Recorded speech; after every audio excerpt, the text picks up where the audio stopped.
Hello students, today we are going to perform experiment differential WBC count in our human anatomy and physiology lab.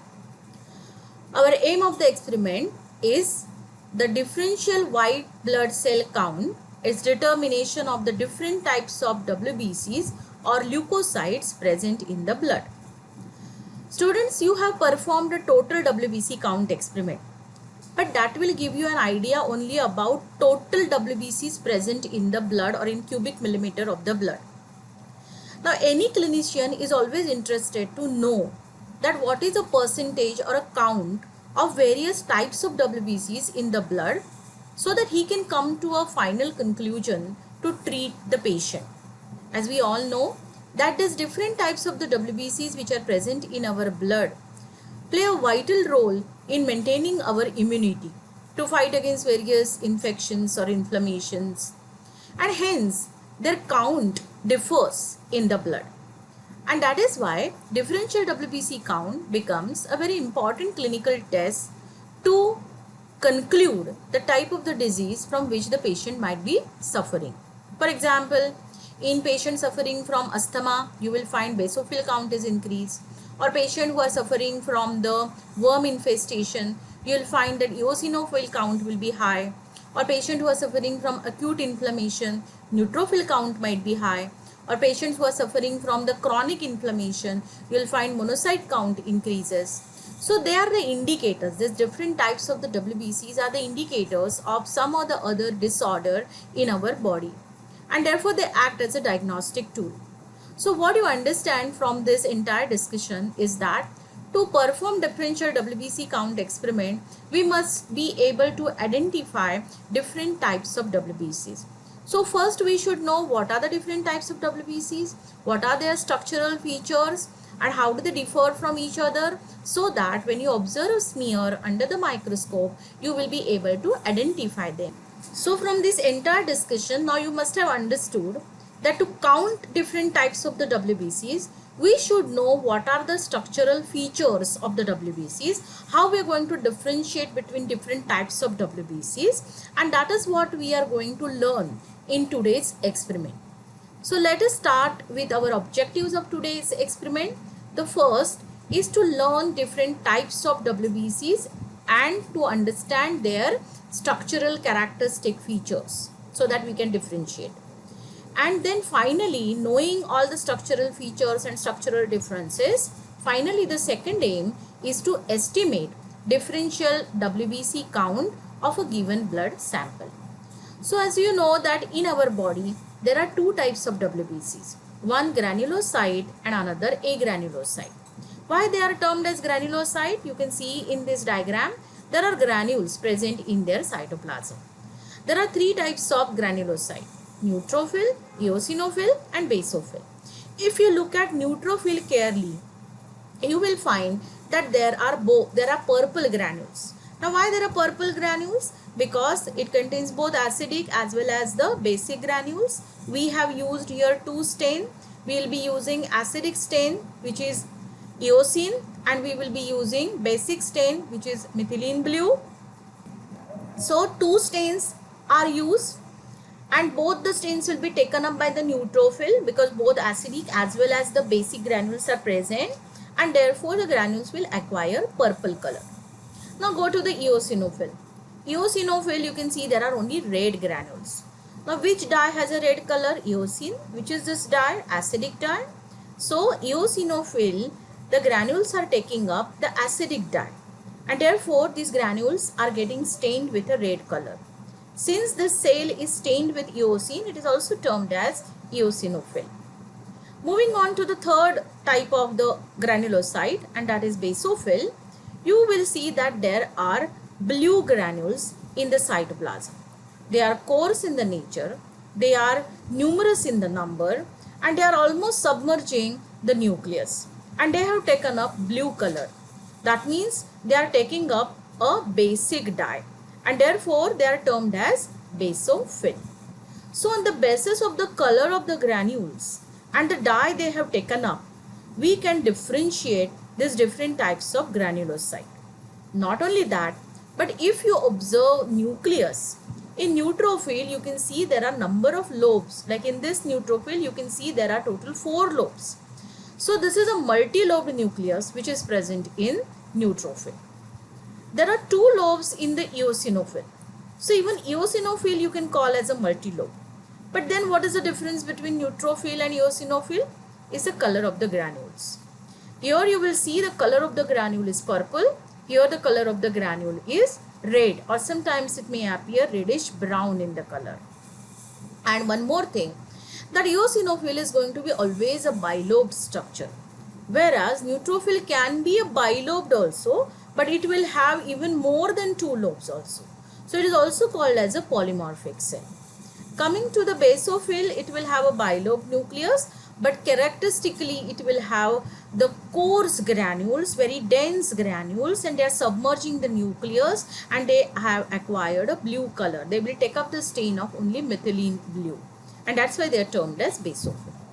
So once these distinguishing structural features are clear in your mind, under the smear you will be able to identify them.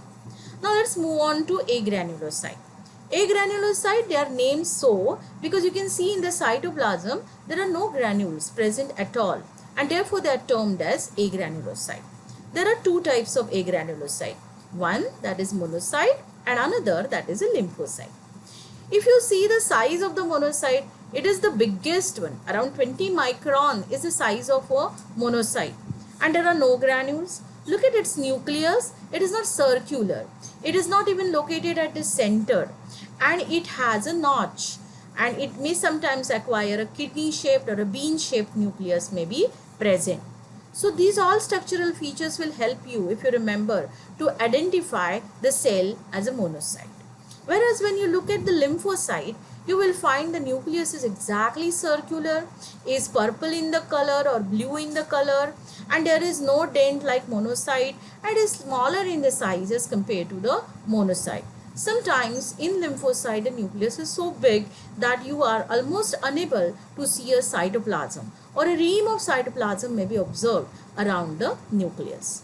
So we have now granulocyte, neutrophil, eosinophil and basophil, and with the different colored granules which will get stained accordingly, and agranulocyte which do not have granules in the cytoplasm, so you can identify them on the basis of the shape of the nucleus and their size. Now let's move on to the next. See students, here I have given one assignment to you.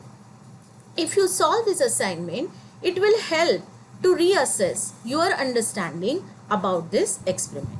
Let's solve together. What is the normal total leukocyte count for a healthy adult?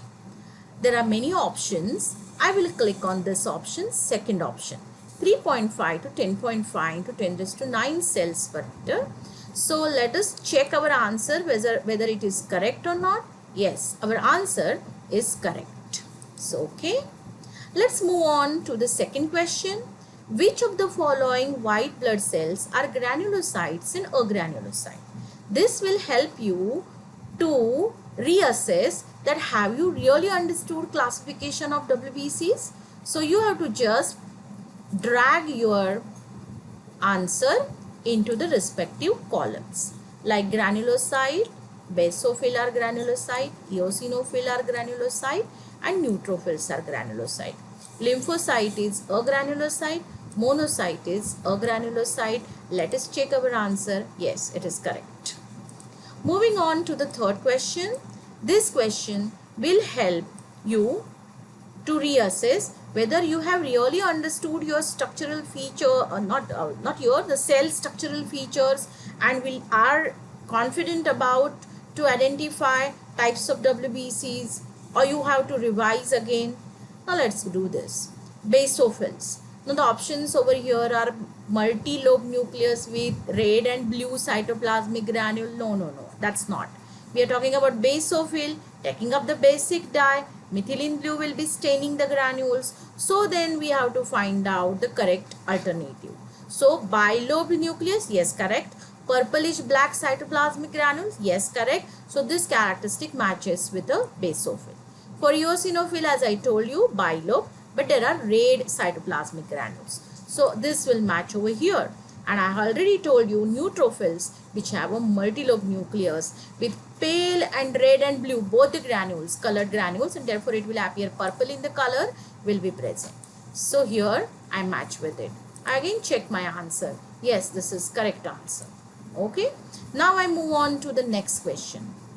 The next question is very important because ultimately when we are counting the WBCs, we will convert it into the percentage and we will compare it with a normal range of the WBC, that is normal range of basophil, eosinophil, lymphocyte or monocyte, whatever count we are getting, and from that only we are going to derive certain conclusions. If it is out of the normal, what can be the possibility of infection? If it is within normal, okay, fine, the patient is healthy, he is not suffering from any type of infection or the inflammation, right?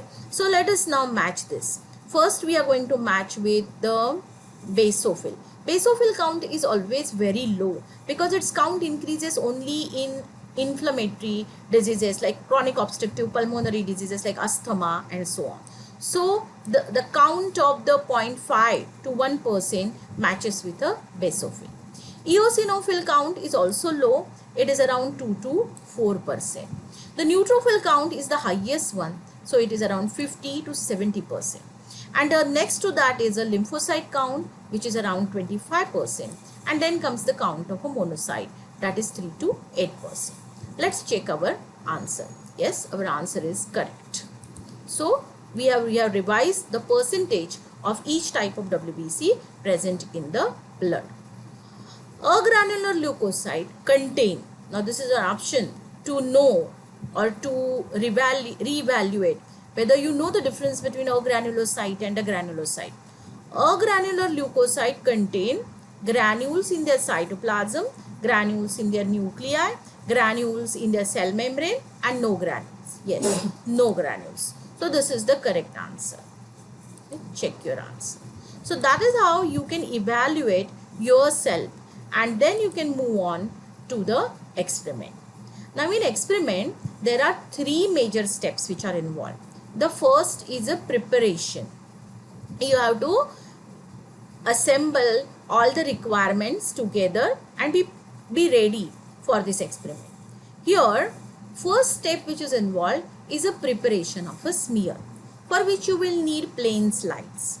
But those slides should be grease free, and that is a very, very important condition. Because if the grease is present, your smear will not be good. It will not be uniform. It will not be one single cell thick. And then identification of different types of WBCs will become difficult. And therefore, it is important that when you are going for slide to slide technique, you are going to use two slides. One slide you will make a smear. The other slide will be used as a spreader to make a smear. Okay.